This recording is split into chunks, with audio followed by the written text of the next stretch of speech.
All right. Today I'm going to do a map review for Cascade. This is version RC1A, which is the version that is currently being played in Highlander.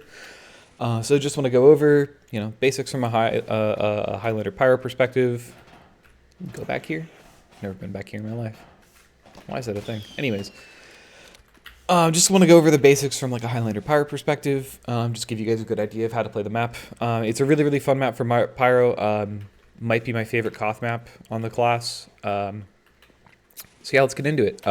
Generally speaking, detonator map. Shotgun's probably pretty good just based on all the corners you can play off of and such. But Det is really strong on this map just because the way the geometry is set up. You can just kind of constantly be shooting dets that are around like geometry that you like can't even see where it's detonating, so you don't have to worry about like getting sniped and stuff while you do it, which is really good. And there's just so much good spy checking potential on this map with the detonator. So yeah, let's talk mids. Generally speaking, everyone's going to be rolling out through here except your flank, and then taking a fight here. Now there's like kind of three things your flank might do depending on what your team wants. One of them is to have your like heavy and soldier come through waterfall and like jump out. Maybe your soldier like bomb, your heavy drop down, start shooting people. You could have them go under. You could also have them go like on the other side of point of where your combo is trying to walk, which like I said, you kind of roll out here. Generally you get a really good det that like you can shoot there that'll like pop, like basically back here, right? Shoot as many people as possible. You can really easily basically light like the whole team on fire with that. It's really strong. Otherwise, basically wait for your demo to call where to walk and make sure you're walking with your demo. That's the most important part of this point. Basically, say he wants to walk left, make sure you're walking left, reflect as much spam as possible. You can really just like, if the fight's here and the demo's there, you can really just like, win this fight in the choke by just making sure that demo can't do damage. You maybe even kill him. Same with the right side, basically all you have to do is make sure you're actually walking in the fight with your demo, and then start thinking about when spy can be in. Usually what's going to happen is spy is either going to try to go for a fast stab on like a vulnerable person, or he could try and just like, say you're walking left, he might try to do like a decloak like this, and then just like try to like walk in for a stab. So be a little wary, like, say you're walking left, you like at least get your eyes on the rock real quick just to make sure he's not doing that. And then worry about, like I said, participating in the fight. And then once the fight kind of dies down, you can kind of start worrying about spy and ending up where you're going to end up and looking for like who's vulnerable and where the spy might go in. Otherwise, the spy is probably just going to go behind and sap your telly, either like here or go all the way to spawn and try to spawn camp someone, or the spy is going to do that and then just like wait for a you can make that jump. He's going to do that and like wait for the collapse, basically. Or maybe try and go in, depending on what your team does. Say your team is leaving, the spy is going to be waiting to walk in. If your team's on point, you might be waiting to try and collapse during a fight. Yeah, 1 second. Okay. Hopefully my game didn't just crash. Okay, all right. So like I mentioned, generally speaking, you're going to be taking this fight here, and say you win the mid. There's going to be a couple ways you want to hold. One, if you have even Ubers or Uber advantage, your team's going to hold on point. Your demo can kind of like rotate around the rock to deal with sniper, and then meet them and chuff them at the chokes, because these are both like really tough chokes. Because even though these are like two separate entrances, they're both kind of one choke in some ways, just because of how close these walls are together. And generally teams don't come through here like at all, but it's possible theoretically. So you'll be basically trying to meet them, stuff them, and have your med be playing up. You can be worrying about spy. Spy can be pretty scary here because of this drop down, obviously walking in from both sides here. And ideally, because your demo is stuffing them at the choke, you shouldn't have to worry too much about like direct spam onto you, but do be wary. And yeah, generally you just take this fight. You may be in an Uber here to stuff if it's even and they're like trying to walk in and you want to hold the space. But that's kind of most of the time like the only real Ubers you're going to be in on Pyro on this map. Say you win the point, but you're at disad, or just generally holding the point at disad. In my experience, even at even sometimes, you're going to want to be basically playing behind point and then rotating based on where the sniper is and using the rocks as cover. Sniper is an extremely strong class on this map, which, I mean, it's true on every map, right? But look at these angles. You know, you can get up here. You have like the obvious ones where you're like standing up here, but like look, you can get up here and like play like anywhere along this to have an angle. You can get on top of these boxes here and have this angle. Like you can literally see all the way into their like the front door basically from here all the way into their main. And then on top of that, you know, like there's just, you know, he could be playing here, he could be playing anywhere back here, you know, literally like everywhere is just an insanely strong sniper spot on this map. So you just have to be very wary of where he's going and rotate based on that. And then once you're here, the big thing is going to be worrying about spy more than anything, because until they're actually like trying to get on point and take a fight with you, there shouldn't be a whole lot of spam you're worried about. Bombs are generally not super common, but they can happen. So just be wary. I've literally had spies that like, because I'll be turned around on this map, they'll like call in the soldier to bomb me directly. So, you know, be wary of that. Don't like overdo it. But once you're here, spy checking is like the easiest thing in the world. It's actually super fun. So spy when you're like crossing, or like when he's like crossing, is like really hard to catch. But once he's behind, there's not a whole ton of options that he has other than collapsing on you like in a choke when you're trying to leave. At least not strong options. Because it's like really, it's not necessarily impossible, but it's really hard to actually catch a spy on the cross. You want to check, you want to make it hard. But he's going to pretty much always get across, because you can cross this as like flat ground. You know, you have the lanes, but the lanes are also like, he can do this and then, you know, start jumping around. And just like go wherever he wants, right? He can also, I believe, like you can jump from here and land on this and then like cross to here. And then once again, like get up top here. Like once like spy getting across is like insanely easy. And also you can cross here, you know. There's two ways to cross basically, and one of them is just the entirety of point. So try to catch him. Don't worry too much about it. Look for where vulnerable players are in regards to a cross. Like say your sniper's alone here, you could very easily just be like, okay, I'm just gonna like make sure I'm shooting some deaths here and make sure he's not gonna fast decloak on my sniper. But otherwise, this map is kind of similar to Lakeside. It's like Lakeside and Product combined in my experience, at least in how it feels to play. Because this turns into like a bigger house instead of like ruins and dance floor. Even though it kind of is set up like that, it doesn't have like the power position that it does on Lakeside. But the space is so similar to Lakeside. Everything is like a very, very long walk up. You can see where the spy's coming from a mile away.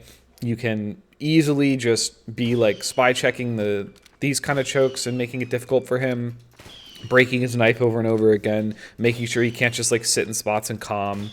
Tons and tons of freedom to do that. So you can do a lot of spy checking with your det on this map. It is so strong. If you're not already spy checking with your detonator, I unironically use my detonator to spy check more than my flamethrower on this map, and honestly on a lot of other maps. It's so good. It is such a powerful tool, because you can get yourself in a good place, you know. Let's just, you know, pretend right now this is like this is a perfect position, right? There's nothing better, you know, it's hypothetically. But I'm worried about the spy being over there, you know, or the spy crossing over there. Why would I do this and give up my perfect position when I can just do this? That's it. You know, you can do this everywhere. Apply that to everything when it comes to detonator. It's so good to spy check with. You can just spy check everything. Anyways, so yeah, this is pretty much it for like kind of defensively holding the point, or like holding behind point. Basically, just, you know, play the spy check, get ready for the fight, you know, start reflecting spam, whatever, take the fight as much as you can, depending on how much your team wants to commit for the point. Usually in my experience, if you start losing people, it's just better to leave, get your med out. Now, when you're getting your med out, this is where it gets really scary on this map.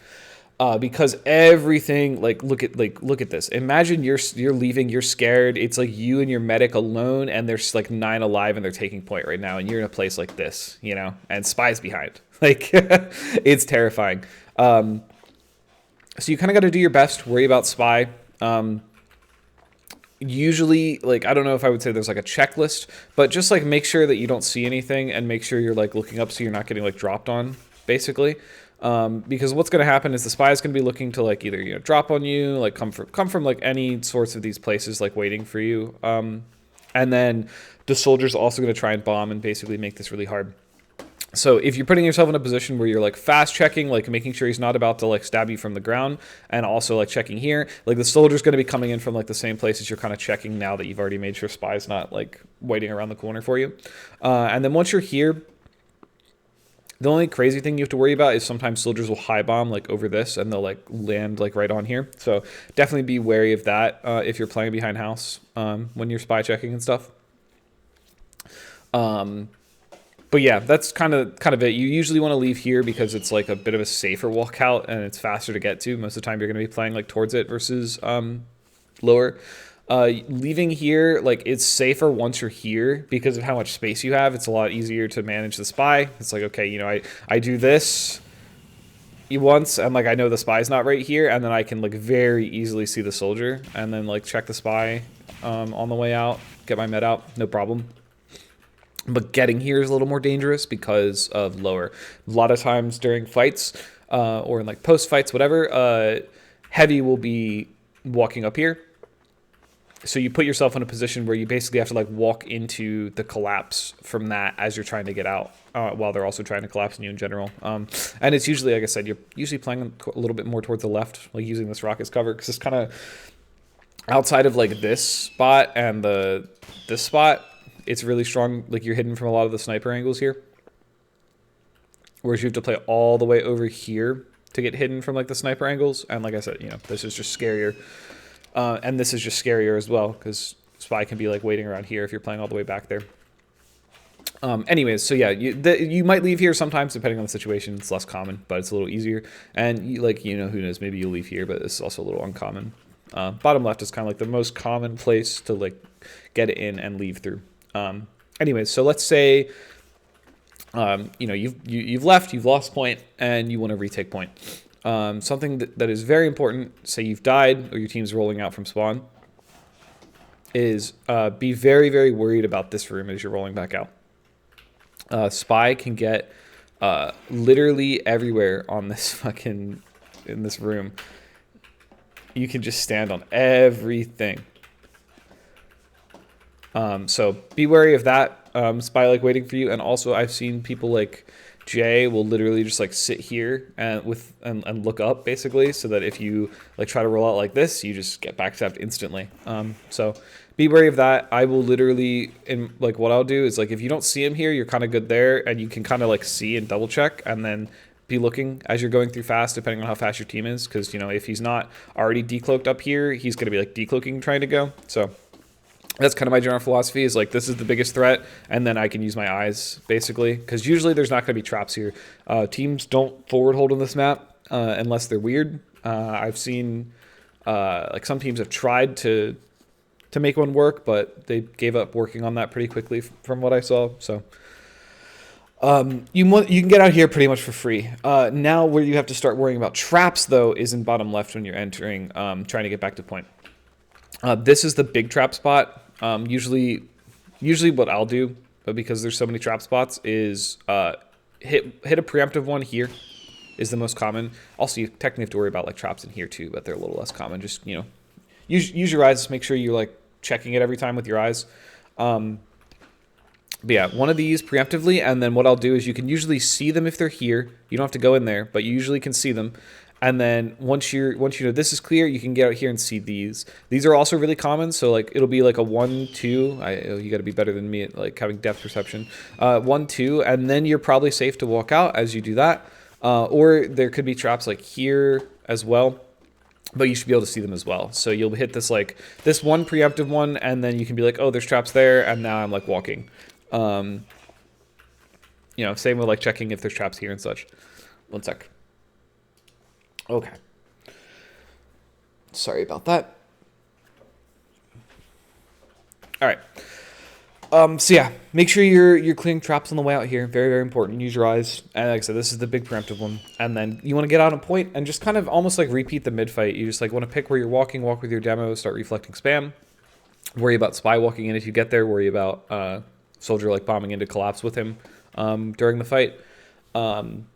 If you're taking an Uber through here, usually it's just going to be scout demo because Pyro in these Ubers is really tough. It's hard to close space on such a big map. You know, like say you use here and they're on point even and they start running, you know, they have, look at all this space to cover. Even if you jump, you know, and they're like trying to leave quickly, like you can maybe get to the choke entrance and then you're like chasing into your death instantly. So yeah, generally just like scout demo unless you're like one of them's dead. You can sometimes really easily take space on point in like a dry instead where, you know, they're holding like passive. You can like get up here and like start playing the corner and make things hard on them. Also, Jesus, you can just, I didn't even know that. You can straight up walk this without, jeez. Huh. Anyways, but yeah, you can like kind of play this corner, be an annoyance, stuff them at the choke. And it's pretty hard for them to deal with you. But generally you just want to kind of like look for opportunities, look for the best possible position you can be as you take these fights. Make sure you're not getting sniped. Again, as always, you know, that'll kind of dictate which side you try and take a fight from. And just, you know, reflex spam, make sure people don't die during the fights. It's kind of like the really common like Koth philosophy. Not a lot of deviation from that. Sometimes it's good to go under.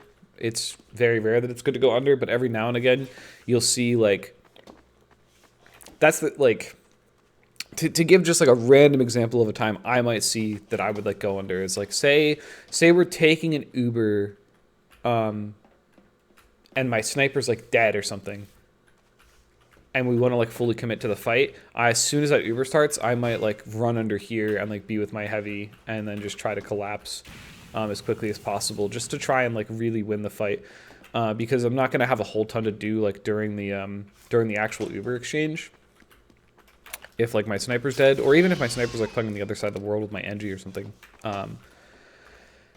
It's just good sometimes. Don't do it every time. Absolutely do not do it every time, but if you see a good opportunity, it can be worth trying. It's a lot less common, but sometimes you'll like take an Uber or like take a dry, usually an Uber through here. Again, worry about traps here and here basically, and then try to get to point, start fighting. I think that's honestly about it for this map. It's a relatively simple map for Pyro, like I said. It's a lot of fun just because you get so much space to work with, so much like room to spy check, and then the point has a lot of corners and stuff that you can fight in and like use to your advantage to like peek and stuff people and such. But yeah, honestly, I think that's about it for Cascade Pyro. As always, let me know if you have any questions or comments, things you want to add, etc., etc., etc. Yeah, thanks so much for watching, and yeah.